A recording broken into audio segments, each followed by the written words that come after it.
అందరికీ హాయ్ అండి. ఈరోజు సఖీ వంటగదిలో ఇలా పప్పు పులుసు లేదా పప్పుచారు అండి. కమ్మనైన పప్పుచారు ఈ విధంగా ఒకసారి ట్రై చేయండి. చేయటం చాలా ఈజీ, చాలా రుచిగా ఉంటుంది. ఇది మన అమ్మమ్మల కాలం నాటి పప్పుచారు అండి. ఈ విధంగా చేశారంటే ఇంట్లో అందరికి నచ్చుతుంది.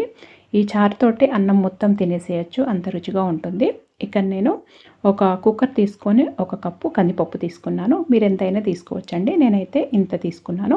తీసుకొని ఒక 2 సార్లు కడుక్కున్న తర్వాత ఒక 3 టమాటాలు ఈ సైజువి కట్ చేసి వేస్తున్నానండి. 3 టమాటాలు వేసుకుంటే సరిపోతుంది. నేను తీసుకున్న కందిపప్పుకి ఒక 4-5 పచ్చిమిర్చి ఇలా తుంచి వేస్తున్నాను. ఈ పచ్చిమిర్చి, టమాటాలు అలాగే ఈ కరివేపాకు ఫ్రెష్ది వేసుకోండి, చాలా రుచిగా ఉంటుంది. ఒక అర టీ స్పూన్ వరకు పసుపు వేసుకొని ఒక 3 కప్పుల నీళ్ళు వేసుకుంటే సరిపోతుందండి. నేను మామూలుగా అయితే అందాజగా వేస్తానండి. ఇక్కడ మీకు కరెక్ట్గా తెలవటానికని, కొత్తగా చేసుకునే వాళ్ళకు కూడా ఈజీగా చేసుకోవటానికని 3 కప్పులు వేస్తున్నాను. వేసి ఇలా ఒక 5 విజిల్స్ ఉడికించుకోవాలి. మంచిగా ఉడకాలండి. ఇలా ఉడికిన తర్వాత కొద్దిగా వేడిగా ఉన్నప్పుడే ఇలా మెదుపుకోవాలి పప్పు గుత్తితోని. తొందరగా మెదుగుతుంది. ఇదేం మిక్సీలో వేయొద్దండి. ఒక్కొక్కసారి సాంబార్ అలాంటివి చేసేటప్పుడు పప్పు ఉడకబెట్టి మిక్సీలో వేస్తారు, అలా వేయకూడదు. జస్ట్ ఇది పప్పు గుత్తితోని ఇలా మెదిపితే సరిపోతుంది. ఇప్పుడు అంతవరకు నేను కొద్దిగా చింతపండు ముందే నానబెట్టి పెట్టుకున్నాను. అది జ్యూస్ తీసి వేసుకోవాలి, చింతపండు రసము. మీ పులుపు ఎంతనో చూసుకొని వేసుకోవాలండి. అలాగే ఒక 2 టీ స్పూన్ల కారం పొడి వేసుకోవాలి. కారం పొడి, ఉప్పు అనేది మీ రుచికి తగినంత వేసుకోవాలి. ఒక 3 టీ స్పూన్ల ఉప్పు వేస్తున్నాను. ఒక అర టీ స్పూన్ మిరియాల పొడి, ఒక అర టీ స్పూన్ వేయించి పొడి చేసిన జీలకర్ర పొడి వేసుకోవాలి. ఒక 1 టీ స్పూన్ ధనియాల పొడి వేసానండి, ఆ క్లిప్ మిస్ అయింది. ఒక అర టీ స్పూన్ బెల్లం పొడి వేసాను, లేదా చక్కెర అయినా వేసుకోవచ్చు.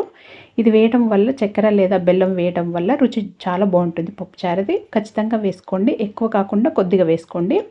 వేసుకొని ఎంతైతే నీళ్లు పడతాయో అంత వేసుకోవాలి. మరిగించుకోవాలండి. మళ్ళీ ఒక 10 నిమిషాల వరకు అలా మరిగించాలి. ముందుగా ఈ పప్పుచారుని ఇలా నీళ్లు వేసుకొని, ఇవన్నీ వేసుకొని అది పొయ్యి పైన పెట్టి మరిగిస్తున్నానండి. అంతవరకు ఇక్కడ ఒక 10-12 వరకు వెల్లుల్లిపాయలు పొట్టు తీసి ఇలా కచ్చపచ్చగా దంచుకోవాలి. ఇలా దంచుకున్న తర్వాత పొయ్యి పైన ఒక కడాయి పెట్టుకొని పోంపు పెట్టుకోవడానికి ఒక టేబుల్ స్పూన్ వరకు నూనె వేసుకున్నాను. వేసుకొని ఒక 1 టీ స్పూన్ ఆవాలు, జీలకర్ర వేసుకోవాలి. వేసుకొని ఒక 4-5 ఎండుమిరపకాయలు ఇలా తుంచి వేసుకుంటున్నానండి. ఈ పోంపు మీ ఇష్టము. పప్పులు మీరు కావాలంటే పప్పులు కూడా వేసుకోవచ్చు, మినపప్పు అలాంటివి కూడా. నేనైతే వేయట్లేదండి, దీంట్లో ఏం వేయను. వేసుకొని ఇవి ముందుగా వేగిన తర్వాత కొద్దిగా కరివేపాకు వేసుకోవాలి. ఈ కరివేపాకు వేసుకున్న తర్వాత ఒక అర టీ స్పూన్ ఇంగువ వేసుకోవాలి. మనము ఇవి అన్నింటినీ ముందుగా వేయించుకోవాలి కొద్దిగా. ఇవి కొద్దిగా వేగిన తర్వాత, సగం వేగిన తర్వాత మనం ఈ దంచి పెట్టుకున్న వెల్లుల్లిపాయది వేసుకోవాలి. వేసుకొని ఈ వెల్లుల్లిపాయది మంచిగా వేగాలండి. అలాగైతే రుచి చాలా బాగుంటుంది పప్పుచారు.